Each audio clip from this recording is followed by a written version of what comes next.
For me, that is absolutely grim. I'm so sorry. I don't think that's culture. I don't think like burping in someone's face is culture. I just think that's rude. I was probably most excited to go to China, and I was the most let down by China. I did not enjoy it at all. I'm actually surprised that I stayed there for the whole month. Because China has created this comfortable environment where everything is easy. I've been traveling outside of China for more than a month now, and I'm complaining about everything on this trip. I mean, don't get me wrong, the cultures, the food, everything outside of China is great. But my train is late for more than 5 minutes, I'm complaining. My Didi is late, the train is too slow, it's not that safe, the streets are dirty. There's no rice, no noodles, no barbecue for me to eat. My friends go to a botanical garden. There's nothing special. I live in Kunming. I literally live in a botanical garden. And then the worst of all is cash. To have to carry all this cash around me and be so scared that someone is going to steal it. I'm so thankful I'm back in China where everything is comfortable, and thank goodness for 5G and Wi-Fi in China. これらの人々は外国人が中国に住みながら罪と名声を得る秘訣をよく知っているようです。実際、中国を称賛し、外国人というレッテルを貼るだけで驚くほど簡単に視聴回数を稼ぐことができます。さらに動画の収益、広告契約、そして何よりも中国政府からの巨額のスポンサーシップのおかげで瞬間に有名になれるのです。しかし、現実には中国を実際に体験した多くの外国人観光客が声を上げています。彼らはソーシャルメディアに数工夫、多くの動画を投稿し、他の人々に警戒を流し、こうした嘘に惑わされないように警告しています。I was in Shanghai for quite a few more days than I posted on TikTok, so don't tell me I didn't get a chance because I was there for a week. Didn't like it at all. It didn't feel that safe. I was followed. It was dirty. When I say there's nothing to do, what I mean is just walking around and looking at a building isn't for me something to do. Like, I don't find that fun. If you find that fun, that's absolutely great. I'm sure there's some people that love Shanghai, but it wasn't for me. I am now in Beijing.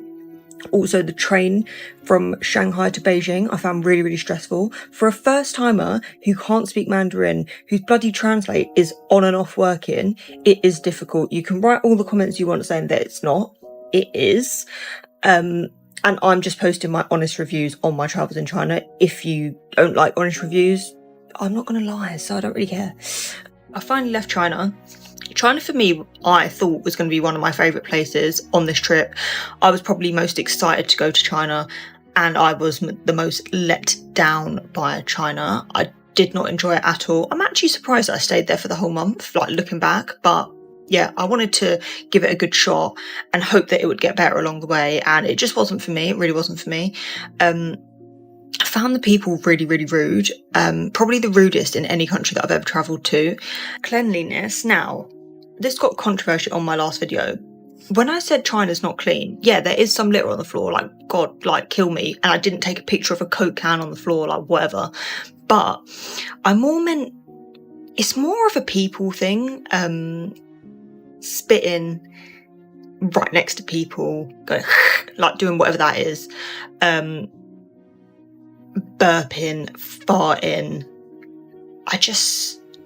For me, that is absolutely grim. I'm so sorry. I don't think that's culture. I don't think like burping in someone's face is culture. I just think that's rude. I just think that's, I don't know what I think that is, but I didn't like it. You know, you're sitting there in a queue. Not really in a queue, they don't queue in China, do they? But like, you're standing in a lump of people and people just burping in your face, coughing, sneezing. I didn't like that. I didn't like it. I'm surprised I didn't get ill. It's insane for me. Like, the way that you see the food being prepped, just dangling in the street, whilst everyone's coughing, and it's just, it wasn't for me. It wasn't for me. Salamander, like, I'm sorry, I'm not eating that. I don't know if we still need to be eating that, but it was on pretty much every menu. I also think from sort of research, China looks like it's going to be really futuristic and like crazy when you get here. It's just like any other city, to be totally honest. Like, you look at a city like, wow, that's cool. After like 2 days, okay. And obviously I did go to some of the national parks. I've seen better in the world. Obviously something that probably I should have already known, but every single thing that you want to do, because obviously there's so many people in China, it was just really hectic. And I think I didn't think of it because obviously I've been to India before, which is the most populated country in the world. But I think in India, everyone lives like in all over India. So the population's quite spread out. Whereas in China, they just all live in the city. They all live where they get told to live by the government. Like, it's very brainwashy. So like there's like, in Chongqing, there's 35 million people in one city, and then in the middle of China, there's no one. So like when you go and do any of these tourist attractions, it's just impossible. Like I don't think any of them that I done were enjoyable, because it's not enjoyable when you're surrounded by that many people. But like for China, it seems to be very attacky. But yeah, as I say, I realise it's because the government pay you guys to do that. So, get your money, that's fine, do what you got to do. But you're not going to change my mind. I've been there, I was there for a month, I gave it a shot and I didn't like it. All right, you guys, 10 things I don't like about living in China. 1, the internet. The signal here is absolute garbage. You need to be on Wi-Fi. But in order for you to be on Wi-Fi, you need a VPN. I pay $30 a month for mine. Pretty much a VPN just lets you access blocked apps and websites by hiding your location and making it seem like you're browsing it from a different country. 2, the smoking. People smoke everywhere here. I'm saying everywhere. In restrooms, in elevators, on the street, anywhere you could possibly think of. Number 3, the public restrooms. Remember, a lot of places don't have actual toilets. They have squatter potties, which are the holes in the ground. There's no TP, and if you want soap in the bathroom, buy your own. Number 4, people stare hard, like this. I used to think it was because I was a foreigner, so I was like, oh, they just probably think I'm some American guy, I look different from everybody. No, everybody stares, and they'll follow you with their eyes. So I started to stare back. 5, there is no personal space here. I get China's like 4 times the size of US when it comes to population, but if you want your own space, it's pretty much non-existent. I'm talking, they'll pack the elevators as tight as they can. They'll sit right next to you in an empty cafe. I'm talking like right next to you. And everybody's just shoulder to shoulder. Doesn't matter how much space there is. Everybody's just shoulder to shoulder. 6, most apps require a Chinese ID. Well, Christian, I'm a foreigner. I have a passport. They don't give a fuck. I got super lucky. My friend finessed a couple apps for me, so I have things like food delivery, transportation services. But yeah, you're pretty much out of luck. 7, fatty foods or food with a lot of bones in it. Nobody warned me food would come with a little surprise out here. You take a little bite of a chicken, bone. A lot of the pork, 70% fat, 30% meat.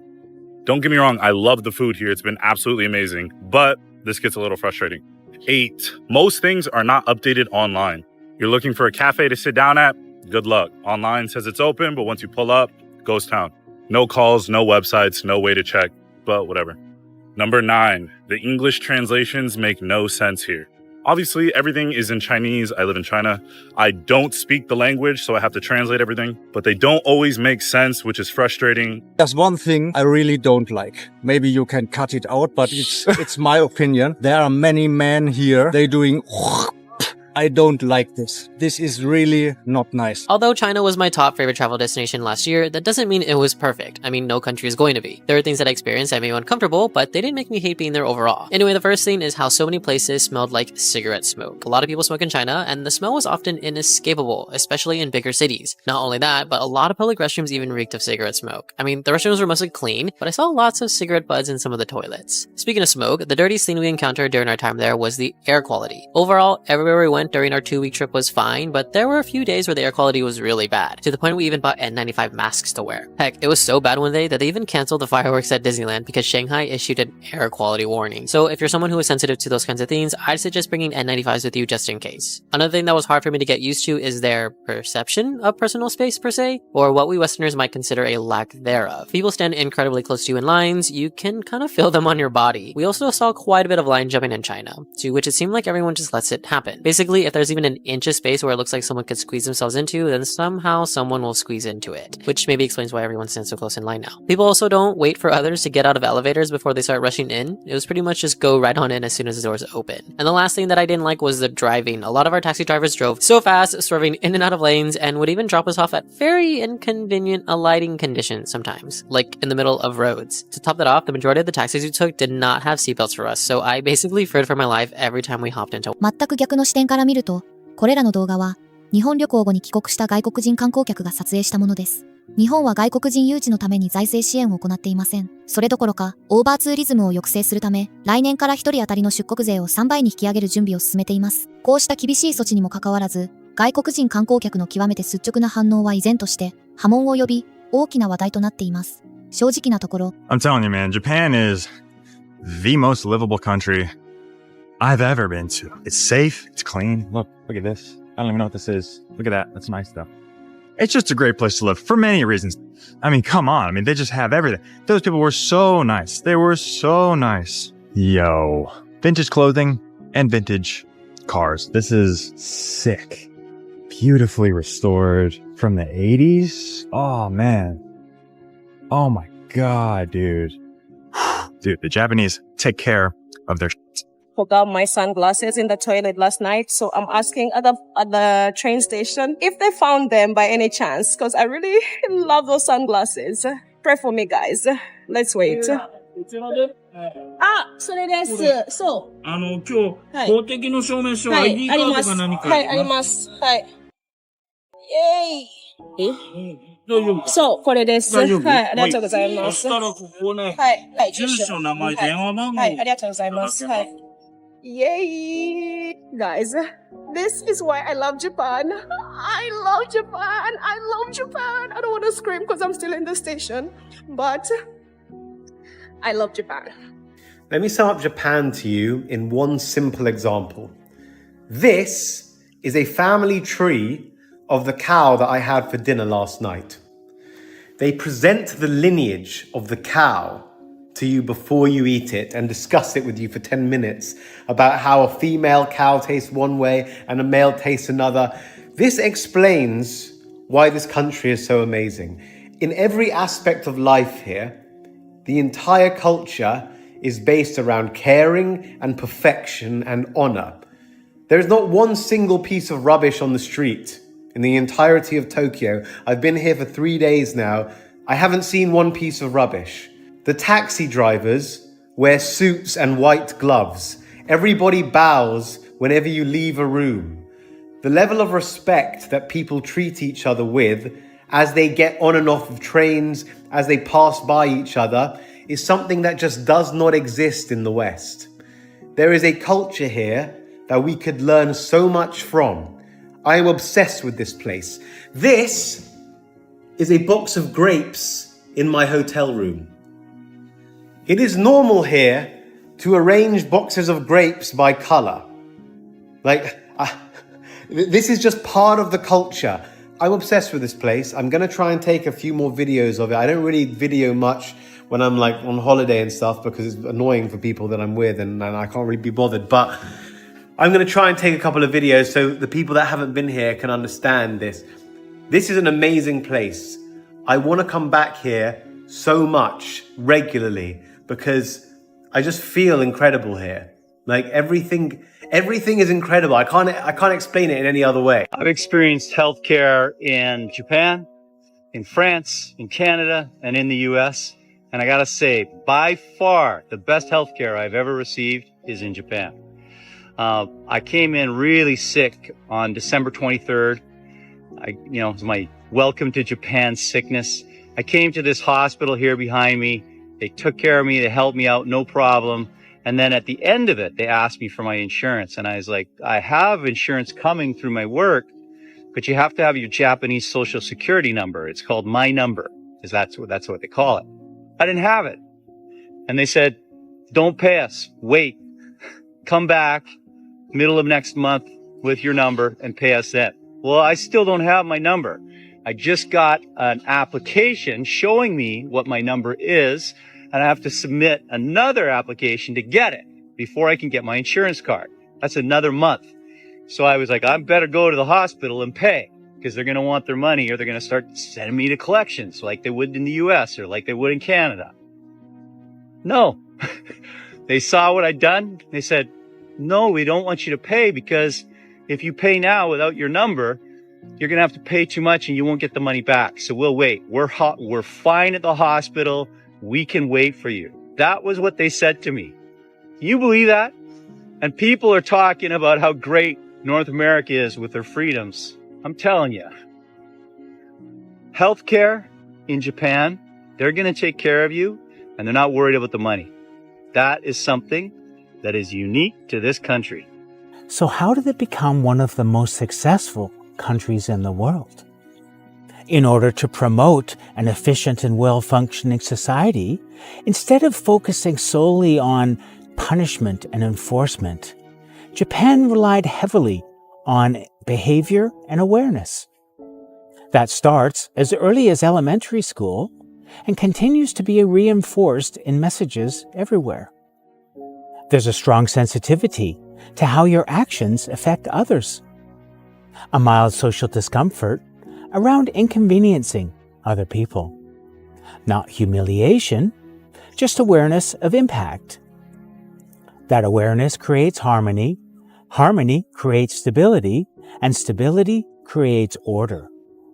So it made me wonder, what would happen if we thought about awareness as infrastructure and treated it as one of our most precious shared resources? Japan's people are its primary resource. I don't know who needs to hear this, but post-Japan depression doesn't go away. It evolves. I went once thinking it'll be like a little cultural reset, but 20 years later, I've gone back every year like it's part of my healthcare plan. A mental health retreat, a full body reset. Meanwhile, my American life is like, here's a bill for existing. While Japan is like, here's heated toilet seats and seasonal packaging that makes you cry. Midnight konbini runs. People minding their own business in total silence. Train station jingles. It ruined me. Like, how do you move on from that? You don't. You book another flight. 日本という国がすごいんです。ルールが守んなくてもみんな暗黙のルールを守ってる。それを褒めたいです、今日は私。褒めたいって言ってない大丈夫？じゃあ、ちょっと気づいてしまった。褒めなざるを得ない。だってもうルール守んないぐらいできてるから、ルールもう書かなくていいじゃん。正直。だから全部暗黙のルールできてるんじゃ、例えば物置いてちょっと場所取ったりとか。ここに人いるんだ。じゃあもう俺他の場所探す。これも暗黙のルールじゃん。確かに。別に携帯取って違うところ置いてその席取ることもできるんじゃん。だって自由席じゃん。でもそれやらないじゃん、日本の方とか。信号の時。例えばちょっと赤でもちょっと車は人間を譲るんじゃん。それも暗黙なルールができてるから。だからそういう暗黙なルールができてるからみんながルール守んなくていいっていう。こんな国初めてじゃない。すごくね、中国だとちょっとね、真逆だから。はっきり言わなきゃダメなんですよ。だから逆に俺的にはちょっと自由でちょっと楽しいんですよ。ちょっと余白があるって感じ。はい、そう。もちろんちょっとたまに辛い時ありますよ。暗黙が両然で、例えば美味しくない食べ物は言っちゃいけないみたいなちょっと暗黙が両然あるんじゃん。俺はまあなぜか言っちゃうんだよな。仕方ないです。まあ個人はちょっとひにくれてるから。でこの何人でご飯食べに行きました。じゃあ藤井さんがちょっと感想言うじゃん。ああ独特な味だね。まあそうだね。ああこんな味食ったことないみたいなちょっと乗ってで俺のところ。いや、これまずくねってなると、なんで言うんだよ、お前って責められるんだな。毎回俺、日本人の友達とご飯行くとき。日本ってすげえなって、日に日に思う。こんなに資本主義が進んでるのに、すごいフラットに言うとゴミが落ちてないとかっていうのって、ある意味、人間が大量に同じ空間でリスペクトありき存在できる仕組みって、本当に存在しないと思ってて、日本以外に。この社会が成り立ってるこの質と、このリスペクトと、この人の文化って、多分みんなが同じ、謎にね、空気読んでんだよね、みんな、日本人って、相当。でそれが苦しいって思うのは相当わかるんだけど、それがあるからこの街が綺麗に山手線が毎秒もう遅れずに来るっていう、なんかすごいディシプリンされてる、すごい質が高い社会だと思うんですよ、未来の。そうだから私は意見がたくさん言えて銃を持っている世界より意見言わなくて銃がない世界の方が上だと思ってる。けどやっぱ